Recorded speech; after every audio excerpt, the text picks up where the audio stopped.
Good morning, students. In the previous video, we have already discussed about present tense. Now in this video, we will discuss about past tense and future tense in detail with the help of different examples. So let's start. Now before starting the topic, I want to tell you that past tense हमें उन actions के बारे में बताता है जो कि बीते हुए समय में complete हो चुके होते हैं. So students, like present tense, past tense is also divided into 4 categories. Number 1, past indefinite tense. Number 2, past continuous tense. Number 3, past perfect tense. Number 4, past perfect continuous tense. Now let's discuss all these 4 categories in detail with the help of some examples. So the first kind of past tense is past indefinite tense or simple past tense. Now first of all we will read where do we use past indefinite tense or simple past tense. So the first point is it is used to talk about an action which took place in the past. Second point is it is used to show an action completed in the past. So students, past indefinite tense हमें उस action के बारे में बताता है जो कि बीते हुए समय में कंप्लीट हो चुका होता है. सेकेंडली ये उन एक्शंस को शो करता है जो कि पास्ट में कंप्लीट हो गए होते हैं. Now read the third sentence. It is used to show a habitual action in the past. It means ये पास्ट हैबिट्स को भी शो करता है. Now let's read the formation rule for affirmative sentences. So सबसे पहले subject लिखा जाता है, उसके बाद वर्ब की सेकेंड फॉर्म लिखी जाती है और देन एट लास्ट ऑब्जेक्ट लिखा जाता है सेंटेंस में. To understand this let's read out one sentence. Child broke the vase. बच्चे ने वास तोड़ा. नाउ अब जो एक्शन है वो ऑलरेडी पास्ट में कंप्लीट हो चुका है, तो इसलिए यहाँ पर पास्ट इंडेफिनाइट टेंस यूज किया गया है. Now observe the formation of the sentence. सबसे पहले सब्जेक्ट लिखा गया है चाइल्ड, उसके बाद वर्ब की सेकेंड फॉर्म लिखी गई है यानी कि broke, and at last object लिखा गया सेंटेंस में that is the was. Now move to the formation rule for negative sentences. So सबसे पहले सब्जेक्ट लिखा जाएगा, उसके बाद हम लिखेंगे did not. After that verb की फर्स्ट फॉर्म लिखी जाएगी और एट लास्ट ऑब्जेक्ट लिखा जाएगा सेंटेंस में. To understand the formation rule let's read out one example. Child did not break the vase. बच्चे ने वास नहीं तोड़ा. नो अब देखो फॉर्मेशन कैसे की गई है. सबसे पहले लिखा गया है सब्जेक्ट, उसके बाद लिखा गया है did not as it is a negative sentence. उसके बाद वर्ब की फर्स्ट फॉर्म लिखी गई है ब्रेक और एट लास्ट ऑब्जेक्ट लिखा गया है सेंटेंस में. Now students, you will keep one thing in mind while using past indefinite tense for negative sentences, that जब भी आप डिड नॉट यूज करोगे अपने सेंटेंस में तो उसके साथ वर्ब की फर्स्ट फॉर्म यूज की जाएगी, ना कि second form. Now let's move to the formation rule for interrogative sentences.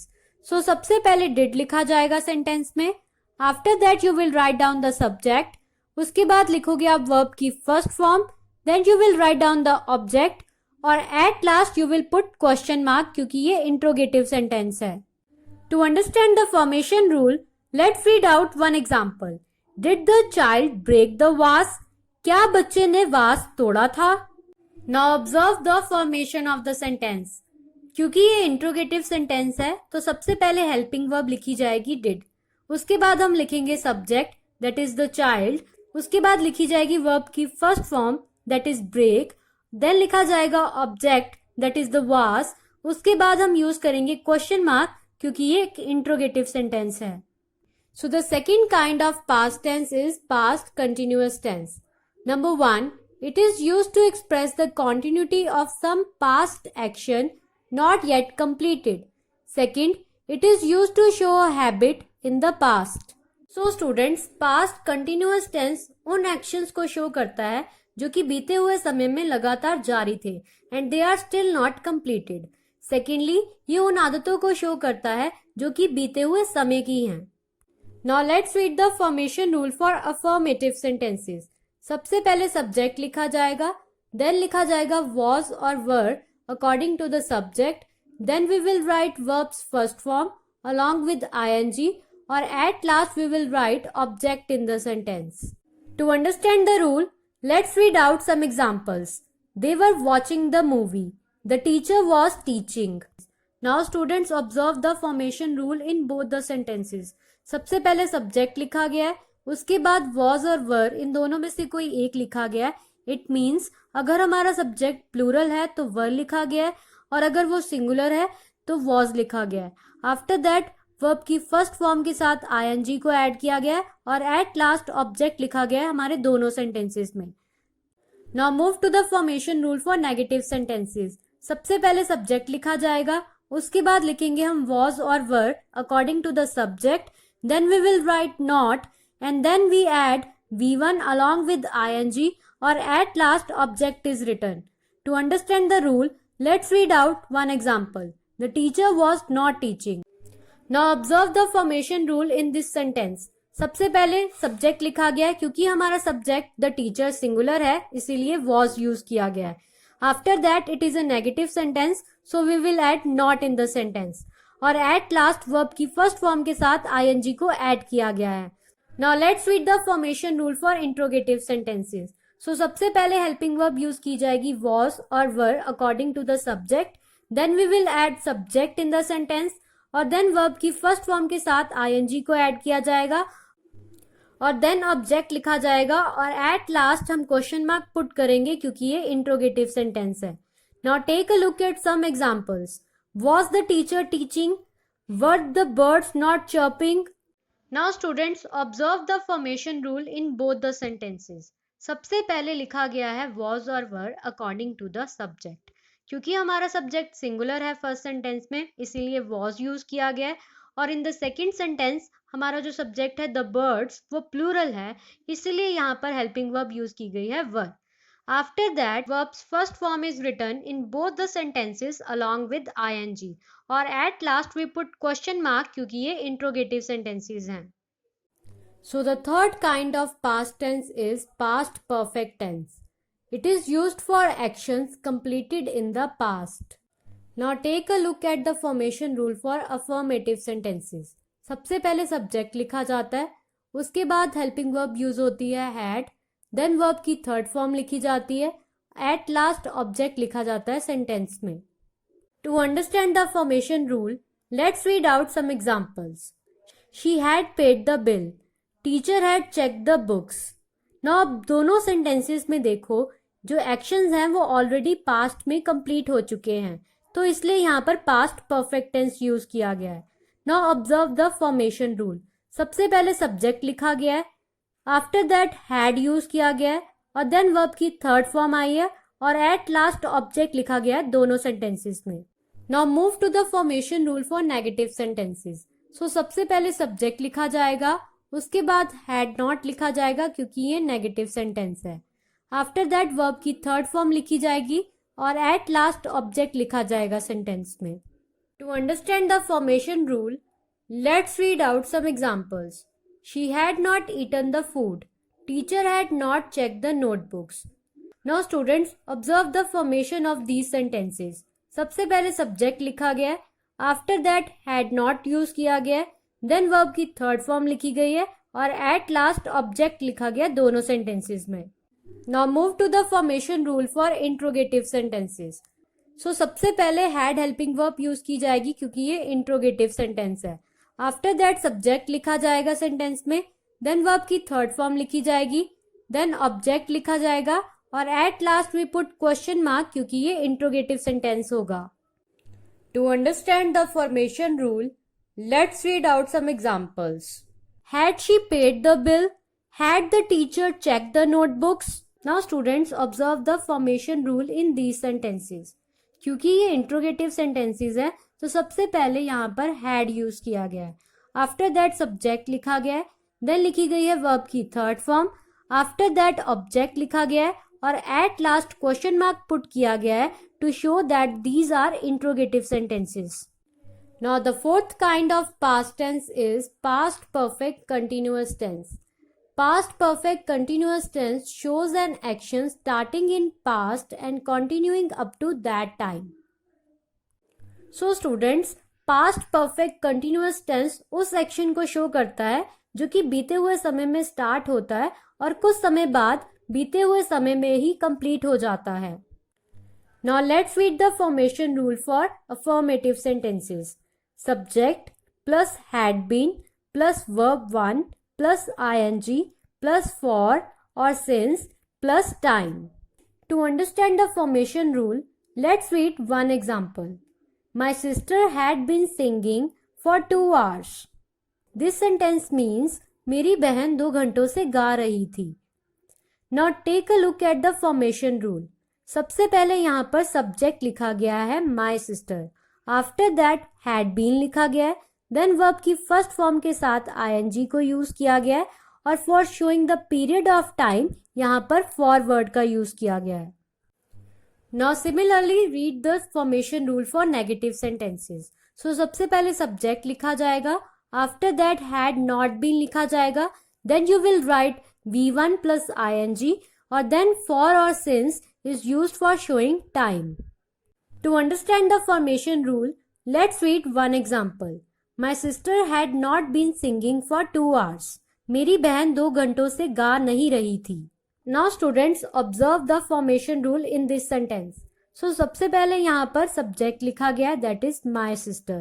After that had not been is used क्योंकि ये negative sentence है. Then verb की first form के साथ ing लिखा गया है और after that for showing the period of time that is 2 hours यहाँ पर for word का use किया गया है. Now let's move to the formation rule for interrogative sentences. So the formation rule is had plus subject plus been plus verb's first form plus ing plus for or since plus time and plus question mark. Let's read out one example. Had my sister been singing for 2 hours? Now students take few minutes and observe the formation rule in this sentence. I think you have understood how the given example is formed.